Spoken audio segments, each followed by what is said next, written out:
बिस्मिल्लाहिर्रहमानिर्रहीम। अस्सलाम वालेकुम स्टूडेंट्स, मैं हूं हसन फरीद, आपका फिजिक्स टीचर। स्टूडेंट्स, आज का हमारा आर्टिकल है AC through resistor.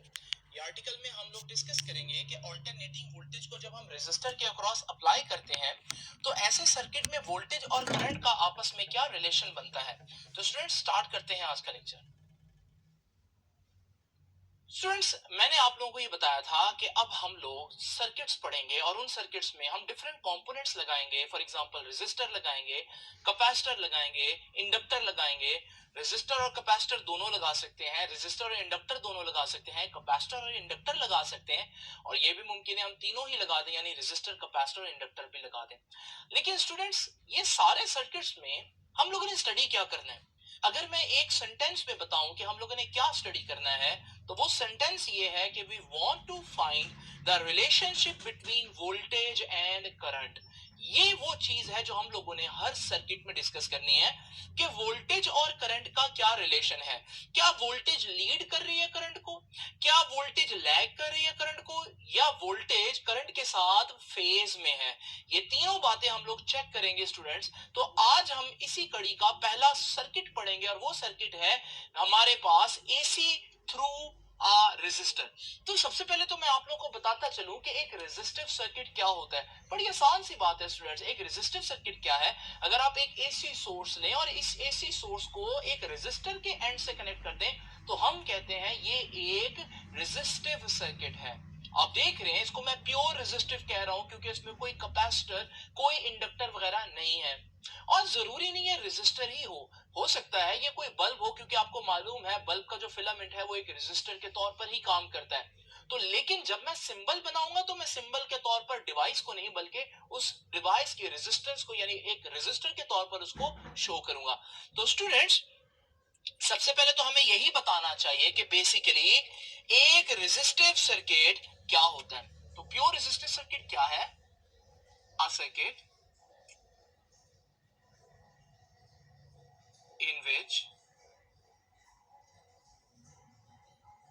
an AC source, alternating source, DC source नहीं, वो DC सोर्स हम चैप्टर 13 में पढ़ के आए थे, बैटरी सेल, वो हम यहाँ नहीं डिस्कस करें क्योंकि चैप्टर नंबर 16 में हम लोगों ने AC सोर्सेस को ही डिस्कस करना है। तो a circuit in which an AC source is connected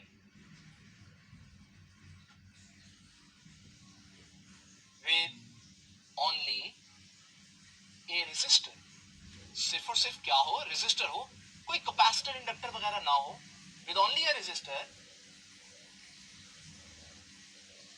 is called a pure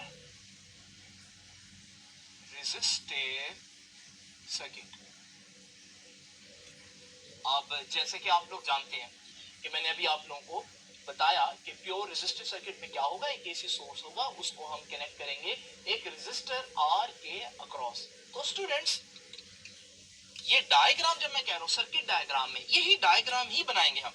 तो इस डायग्राम में बेसिकली हम क्या कहेंगे कि हमारे पास एक एसी सोर्स है, आपको मालूम है एसी सोर्स का सिंबल ये होता है, और इस एसी सोर्स को हम कनेक्ट कर देंगे एक अदर रेजिस्टर से, जिसकी रेजिस्टेंस को मैं कैपिटल आर कह सकता हूं, और ये जो वोल्टेज आ रही है इस सोर्स से, इसे मैं V कह सकता हूं। ये है सिंपल सी सर्किट डायग्राम एक प्योर रेजिस्टिव सर्किट की। अब स्टूडेंट्स, मैंने आपको क्या बताया? मैंने आपको बताया कि we want to find the relationship between voltage and current. इस सर्किट के अंदर जब प्योर रेजिस्टर लगा हो तो हमारे पास वोल्टेज और इस सर्किट में से गुजरने वाला जो करंट है उनका आपस में क्या रिलेशन बनेगा, ये हम लोगों ने स्टूडेंट्स आज डिस्कस करना है।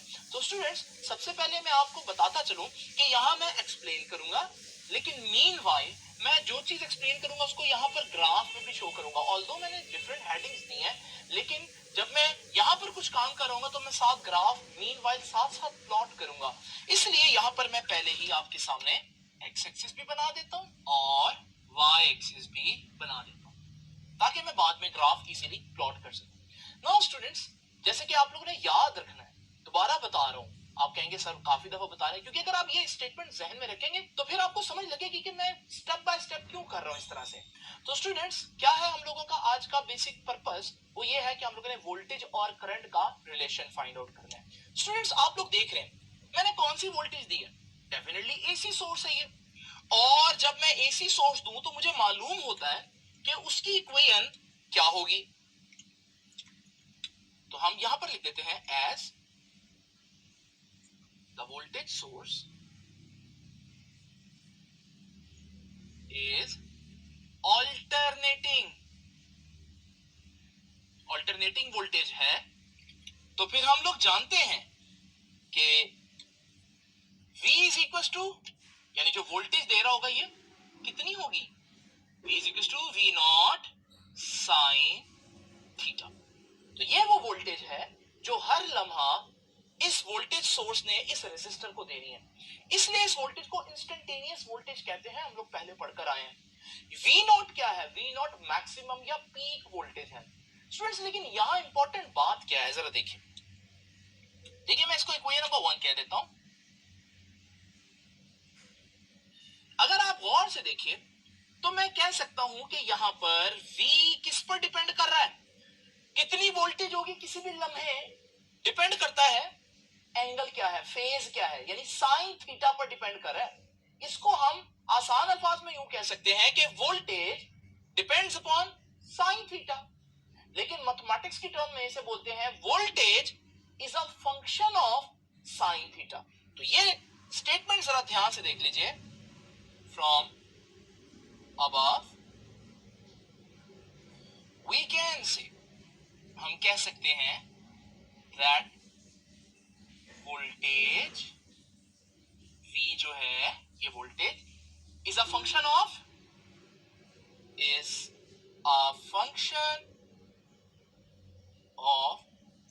sin theta. तो वोल्टेज डिपेंड कर रही है किस पर स्टूडेंट्स, साइन थीटा पर। आसान मतलब क्या है इसका, आसान मतलब ये है कि स्टूडेंट्स वोल्टेज का जो चेंज होगा वो बिल्कुल साइन के ग्राफ जैसा होगा। अब साइन का ग्राफ कैसा होता है स्टूडेंट्स, अगर आप लोग को याद हो मैंने कुछ वैल्यूज आपको बताई हुई हैं साइन की, दोबारा देखते हैं एक दफा स्टूडेंट्स। इमेजिन करें कि हम इन एंगल्स पर 0 डिग्री पर पता लगाते हैं साइन 0 0 होता है, आप लोग जानते हैं। साइन 90 1 होता है, साइन 180 0 होता है, साइन 270 -1 होता है, साइन 360 0 होता है। अगर मैं यही एंगल्स यहां एक्स एक्सिस पर प्लॉट कर दूं और फिर मैं देखूं साइन की वैल्यू क्या आएगी, तो साइन थीटा 0 पर, साइन 0 पर 0 होता है, तो ये वैल्यू आ गई। साइन 90 पर 1 आता है, इसी तरह साइन 180 0 होता है, साइन 270 -1 होता है और साइन 360 0 होता है। तो यही पॉइंट आप प्लॉट कर सकते हैं और जब आप इन पॉइंट्स को मिलाएंगे ये जो कर्व आ रही है इसे हम कहते हैं ये साइन कर्व है या साइन का ग्राफ है। और अभी मैंने बताया कि voltage is a function of sine. तो अगर साइन का ग्राफ इस तरह से है तो मैं आपको कहना चाह रहा हूं कि वोल्टेज का ग्राफ भी ऐसा ही होगा। और स्टूडेंट्स ये ग्राफ वोल्टेज का मैं आपके सामने यहां पर बना देता हूं। तो वोल्टेज का ग्राफ बिल्कुल साइन के ग्राफ जैसा होगा। और ये बात मुझे कैसे पता चली, मैं इधर लिख देता हूं V, ये वोल्टेज का ग्राफ है। ये बात मुझे कैसे पता चली, ये बात मुझे यहां से पता चली कि voltage is a function of sine. अब स्टूडेंट्स मेरा काम क्या है आज का, करंट और वोल्टेज के दरमियान रिलेशन फाइंड आउट करना। तो वोल्टेज तो मेरे पास आ गया, अब रिलेशन फाइंड आउट करने के लिए मुझे मजीद क्या चाहिए, मुझे करंट चाहिए। तो स्टूडेंट्स अब करंट जो है वो कैसे निकालना है। बज़ाहिर करंट आपको कहीं नजर नहीं आ रहा, लेकिन स्टूडेंट्स एक काम करते हैं, मैं इस इक्वेशन को दोबारा लिखता हूं आप लोगों के सामने। तो V is equal to V nought sine theta, यही इक्वेशन मैंने दोबारा से लिख दी। लेकिन इस इक्वेशन में मैं काम करने लगा हूं स्टूडेंट, मैं दोनों तरफ रेजिस्टेंस से डिवाइड करने लगा हूं। ये जो सर्किट की रेजिस्टेंस है R, तो जब मैं इधर भी रेजिस्टेंस से डिवाइड करूंगा और इधर भी रेजिस्टेंस से डिवाइड करूंगा, तो स्टूडेंट्स आपको अगर याद हो ओहम्स लॉ पढ़ा था हम लोगों ने, रेजिस्टर में ओहम्स लॉ लगता है। ओहम्स लॉ क्या कहता है, V is equal to IR या I is equal to V over R। आसान अल्फाज में जब भी वोल्टेज को रेजिस्टेंस से डिवाइड करें करंट आ जाता है। तो स्टूडेंट्स यहां पर भी तो यही हो रहा है, वोल्टेज रेजिस्टेंस से डिवाइड हो रही है तो करंट बन जाएगा ना। लेकिन ये वोल्टेज याद है इंस्टेंटेनियस वोल्टेज थी, तो जो करंट बनेगा वो भी इंस्टेंटेनियस करंट होगा। अच्छा आगे जरा देखते हैं, ये भी तो वोल्टेज ही है और ये भी रेजिस्टेंस है, तो यहाँ भी वोल्टेज रेजिस्टेंस से डिवाइड हो रहा है, लेकिन ये पीक वोल्टेज है, मैक्सिमम वोल्टेज है, तो यहाँ भी करंट बनेगा, लेकिन वोल्टेज नहीं है, ये maximum voltage divided by resistance है, तो यहाँ मैक्सिमम करंट या पीक करंट आएगा और साथ आ जाएगा साइन थीटा। नाउ स्टूडेंट्स, इस इक्वेशन को भी गौर से देखें, क्या आपने जान लिया कि इस इक्वेशन में भी current is also a function of sine, यानी कि करंट भी साइन थीटा के ग्राफ जैसा ही होगा। तो मैं ये लाइन लिख देता हूं, it is clear that current is also a function of sine theta. तो करंट के फार्मूला में भी साइन थीटा आ रहा है, तो करंट का ग्राफ भी बिल्कुल साइन थीटा का ग्राफ होगा। तो साइन थीटा का ग्राफ मैंने भी आपको दिखाया था ये वाला, तो अब यही ग्राफ बिल्कुल हम कहेंगे कि करंट का भी होगा। तो यही ग्राफ मैं अब वहां पर जहां वोल्टेज का ग्राफ बनाया था वहां पर आपके सामने ड्रॉ करता हूं। स्टूडेंट्स, ये तो था वोल्टेज का ग्राफ, है करंट का ग्राफ भी साइन थीटा की ही तरह। तो स्टूडेंट्स, जब मैं उसका ग्राफ ड्रॉ करूंगा तो आप लोग देख रहे हैं कि उसका भी साइन थीटा वाला ही ग्राफ होगा, और हमारे पास ये जो रेड में मैंने बनाया है ये है बेसिकली करंट का ग्राफ। स्टूडेंट्स, अब हम लोग यहां पर वोल्टेज का ग्राफ और करंट का ग्राफ बनाने में कामयाब हो गए। तो एक्सप्लेनेशन में हम लोगों ने यही करना था कि किसी तरह से कोई लॉजिक लगाकर हम ग्राफ के ऊपर वोल्टेज और करंट दोनों का ग्राफ जो है वो प्लॉट कर लें, और वो कर लिया हम लोगों ने। अब हम देखेंगे वोल्टेज और करंट का रिलेशन क्या निकल रहा है। स्टूडेंट्स, अगर आप गौर से देखें तो यहां पर दोनों स्टार्ट में जीरो है, यहां पर भी दोनों जीरो हो रहे हैं, यहां पर भी दोनों जीरो हो रहे हैं, यहां पर भी दोनों जीरो हो रहे हैं। आप देख रहे हैं कि करंट और वोल्टेज जो है लग रहा है जैसे साथ साथ चल रहे हैं। तो दोबारा देख लीजिए कि ये वोल्टेज और करंट दोनों का ग्राफ देखें, इस पॉइंट पर दोनों ही जीरो है, फिर दोनों ही बढ़ रहे हैं, फिर इस पॉइंट पर दोनों ही मैक्सिमम हो गए हैं, उसके बाद दोनों ही कम हो रहे हैं, उसके बाद फिर दोनों इस पॉइंट पर जीरो हो गए, फिर दोनों नेगेटिव में बढ़ रहे हैं और फिर मैक्सिमम हो गए, और फिर दोनों कम होते होते दोबारा जीरो पर हो गए। स्टूडेंट्स, आप तो देख रहे हैं यहां पर तो लग रहा है जैसे करंट और वोल्टेज की पक्की दोस्ती है, बिल्कुल एक दूसरे के साथ साथ चल रहे हैं। इसका मतलब ये हुआ कि हम कह सकते हैं फिजिक्स की टर्म में कि current and voltage are in phase. तो ये कंक्लूजन निकला, यही रिलेशन हम लोगों ने फाइंड आउट करना था कि करंट और वोल्टेज जो है उनका आपस में क्या रिलेशन है। तो जब प्योर रेजिस्टर की बात करें तो प्योर रेजिस्टर के अंदर वोल्टेज और करंट एक साथ जीरो होते हैं, एक साथ बढ़ते हैं, एक साथ कम होते हैं, एक साथ नेगेटिव होते हैं, एक साथ मैक्सिमम पर पहुंचते हैं। लेकिन स्टूडेंट्स, एक साथ मैक्सिमम पर पहुंचने का यह मतलब नहीं कि उनका मैक्सिमम एक ही है, नहीं। अगर आप देखें तो वोल्टेज की मैक्सिमम वैल्यू ये बन रही है, करंट की मैक्सिमम वैल्यू ये बन रही है, लेकिन क्वेश्चन ये है कि दोनों इस टाइम पर एक साथ ही मैक्सिमम पर आए हैं। तो स्टूडेंट्स, मैक्सिमम सेम होने का नहीं कह रहा मैं कह रहा हूं मैक्सिमम एक वक्त पर आएगा, उसका मैक्सिमम कुछ और होगा, करंट का कुछ और होगा। तो स्टूडेंट्स, ये तो हम लोगों को पता चल गया कि voltage and current are in phase, ये मैं अब लिखूंगा यहां पर कंक्लूजन में। तो अब हम जरा देखते हैं कि कंक्लूजन में हम लोगों ने क्या देखा कि as it is clear from graph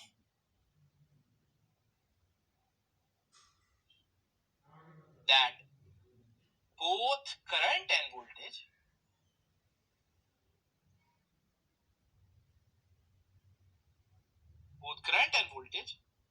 increases and decreases simultaneously, एक साथ।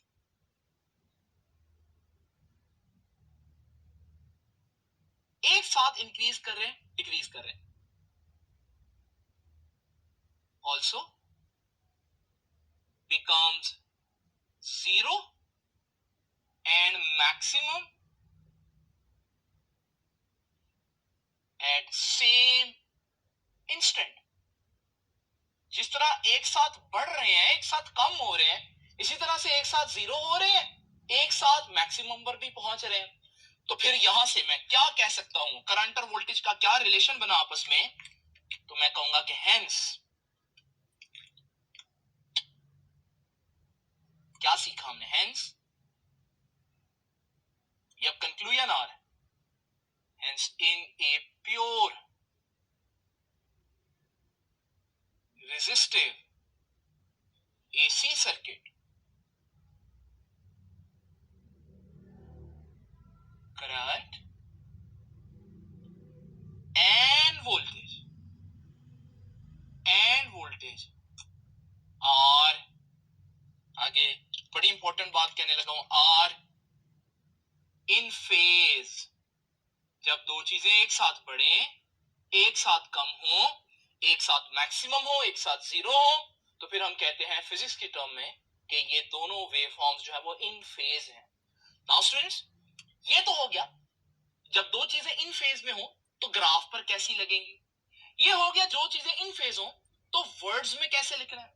अब हम देखते हैं अगर दो चीजें फेज में हो तो उनको वेक्टर के तौर पर कैसे रिप्रेजेंट करना है। बड़ा आसान काम है स्टूडेंट्स, याद रखिएगा। आप लोग देख रहे हैं कि करंट और वोल्टेज इन फेज है, तो मैं पहले करंट को ड्रॉ करूंगा हॉरिजॉन्टली, और फिर मैं वोल्टेज को ड्रॉ करूंगा, और वोल्टेज का जो वेक्टर है उसको इसके पैरेलल ड्रॉ करूंगा, जिससे साबित हो जाएगा कि ये वेक्टर डायग्राम क्या बता रही है कि क्योंकि करंट और वोल्टेज के जो वेक्टर्स है वो सेम डायरेक्शन में है, तो इसका मतलब हुआ कि करंट और वोल्टेज इन फेज है।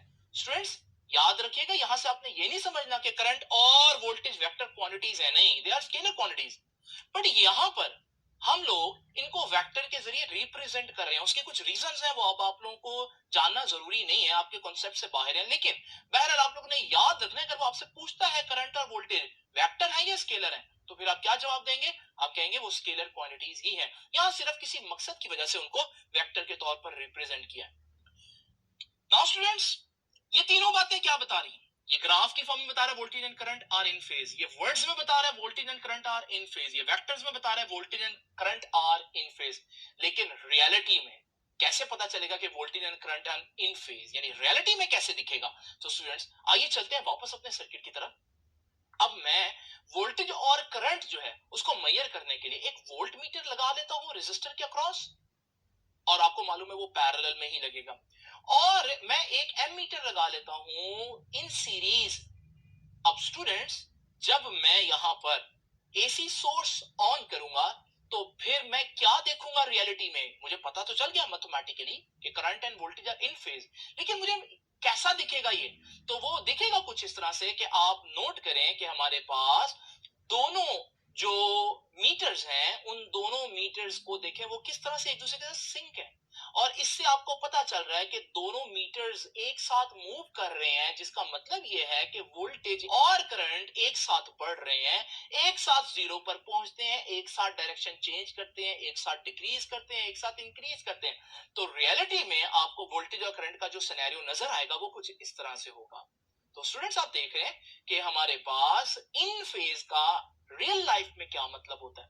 अब स्टूडेंट्स एक आखिरी बात हम डिस्कस करेंगे, power dissipation in resistive circuit.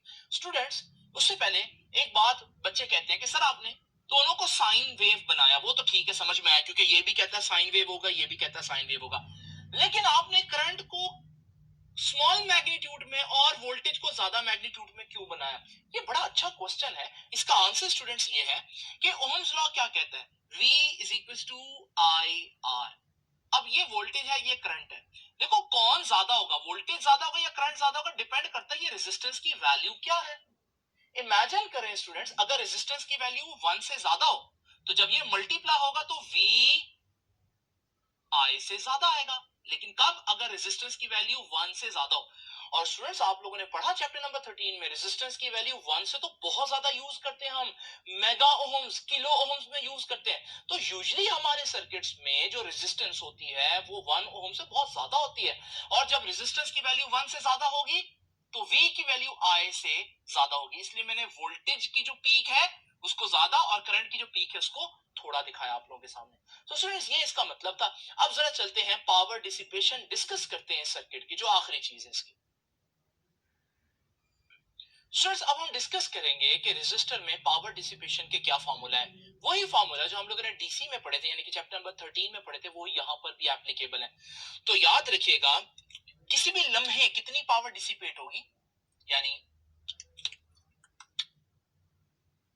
Instantaneous power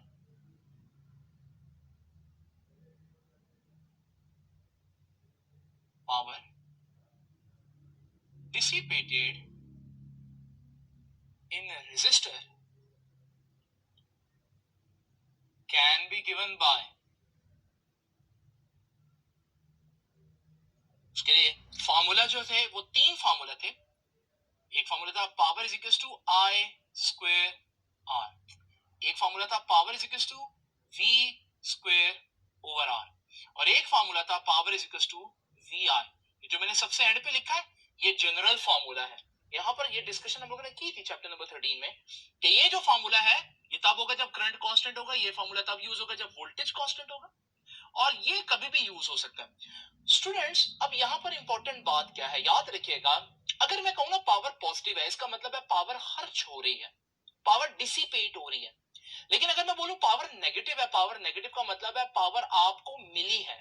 जिस तरह से एनर्जी खर्च भी हो सकती है, एनर्जी आपको मिल भी सकती है, बिल्कुल इसी तरह से पावर पॉजिटिव का मतलब है पावर इज डिसिपेटेड, और पावर नेगेटिव का मतलब है power is given to the circuit, power मिली है। नाउ स्टूडेंट्स यहां पर रेजिस्टर के केस में क्या होगा, ये हम बड़ी आसान तरीके से देख सकते हैं। स्टूडेंट जरा तवज्जो कीजिए, ये ग्राफ जब भी हम लोगों ने डिस्कस किया, इस ग्राफ को देखिए, इस ग्राफ में मैंने वोल्टेज और करंट दोनों को फेज में बनाया, दोनों की एक एक वेव बनाई, आप देख रहे हैं। अब आप लोग अगर इस पूरे एक वेव के चार हिस्से करें तो हम इन चारों हिस्सों को इंडिविजुअली डिस्कस कर सकते हैं। अब स्टूडेंट्स मैंने आपको क्या बताया, मैंने आपको बताया पावर का फॉर्मूला क्या है, वी आई, यानी वोल्टेज इनटू करंट। आप देख रहे हैं ये वाली लाइन, ये वाली लाइन जो है बेसिकली ये जीरो को रिप्रेजेंट कर रही है, इससे ऊपर की वैल्यूज पॉजिटिव है, इससे नीचे की वैल्यूज नेगेटिव है। अब जरा ये फर्स्ट क्वार्टर देखें स्टूडेंट्स, इस क्वार्टर में अगर आप गौर से देखें तो वोल्टेज भी जीरो लाइन से ऊपर है, करंट भी जीरो लाइन से ऊपर है, यानी वोल्टेज भी पॉजिटिव, करंट भी पॉजिटिव। तो जब वोल्टेज पॉजिटिव होगी, करंट पॉजिटिव होगा, तो फिर पावर भी पॉजिटिव इनटू पॉजिटिव पॉजिटिव ही आएगी। यानी फर्स्ट क्वार्टर में पावर पॉजिटिव है, पावर पॉजिटिव का मतलब क्या बताया था, पावर डिसिपेट होगी, यानी फर्स्ट क्वार्टर में रेजिस्टर पावर खर्च करेगा, एनर्जी खर्च करेगा, यूटिलाइज करेगा, आपको नहीं मिलेगी energy. Now student second quarter देखते हैं। अब सेकंड क्वार्टर में अगर आप देखें तो सेकंड क्वार्टर में भी वोल्टेज का ग्राफ अभी भी जीरो लाइन से ऊपर है, करंट का ग्राफ भी जीरो लाइन से ऊपर है। तो करंट इस वक्त भी पॉजिटिव है, वोल्टेज इस वक्त भी पॉजिटिव है, और इस सूरत में जब आप पावर के फार्मूला में वोल्टेज को पॉजिटिव रखेंगे, करंट को पॉजिटिव रखेंगे, तो प्लस इंटू प्लस प्लस ही आएगा। तो इसका मतलब पावर अभी भी पॉजिटिव है, यानी सेकंड क्वार्टर में भी पावर डिसिपेट ही हुई है, यानी रेजिस्टर ने आपकी दी हुई एनर्जी को जाया ही किया है, खर्च ही किया है, आपको कोई एनर्जी नहीं मिली। नाउ स्टूडेंट्स अगर थर्ड क्वार्टर देखें तो बच्चों को लगेगा शायद अब कोई चेंज आएगा, लेकिन अगर हम गौर से देखें थर्ड क्वार्टर में आप देख रहे हैं जो करंट का ग्राफ है वो भी जीरो लाइन से नीचे है, जो वोल्टेज का ग्राफ है वो भी जीरो लाइन से नीचे है, यानी कि करंट भी नेगेटिव हुआ, वोल्टेज भी नेगेटिव हुई, और हम जानते हैं नेगेटिव इनटू नेगेटिव तो पॉजिटिव नहीं होता, यानी आंसर अभी भी पावर का पॉजिटिव ही आ रहा है। इसका मतलब यहां पर भी एनर्जी या पावर डिसिपेट ही हो रही है, रेजिस्टर आपकी दी हुई एनर्जी को खर्च कर रहा है। और बिल्कुल इसी तरह से फोर्थ क्वार्टर में अगर हम देखेंगे तो अभी भी हमारे पास वोल्टेज नेगेटिव है, करंट नेगेटिव है, क्योंकि जीरो लाइन से नीचे है। और जब हम पावर देखेंगे तो वोल्टेज नेगेटिव, करंट भी नेगेटिव, लेकिन नेगेटिव इनटू नेगेटिव पॉजिटिव हो जाएगा, तो पावर पॉजिटिव मतलब पावर डिसिपेट हुई है। क्या सीखा हम लोगों ने कि एक रेजिस्टर अगर एसी यानी अल्टरनेटिंग करंट के साथ लगा हो तो वो हर वक्त उस करंट की दी हुई एनर्जी को डिसिपेट करता है, खर्च करता है, एनर्जी को स्टोर करके वापस आपको नहीं देता जैसे कैपेसिटर और इंडक्टर देते हैं। तो यहां से हम लोगों ने स्टूडेंट्स क्या सीखा कि रेजिस्टर एक पावर डिसिपेटर है, ये एनर्जी स्टोर नहीं कर सकता। तो स्टूडेंट्स, ये था हमारा आज का लेक्चर। आई होप कि ये लेक्चर आपको समझ में आया होगा। अब हम देखेंगे कि नेक्स्ट जो आर्टिकल है जिसमें हम कैपेसिटर को कनेक्ट करेंगे, तो कैपेसिटर को जब कनेक्ट करेंगे तो वोल्टेज और करंट का आपस में क्या रिश्ता होगा, क्या रिलेशन होगा, क्या अब वो फेज में रहेंगे, लेकिन ये हम जानेंगे नेक्स्ट लेक्चर में। तो स्टूडेंट्स, आपसे इंशाल्लाह मुलाकात होगी नेक्स्ट लेक्चर में। तब तक के लिए अल्लाह हाफिज।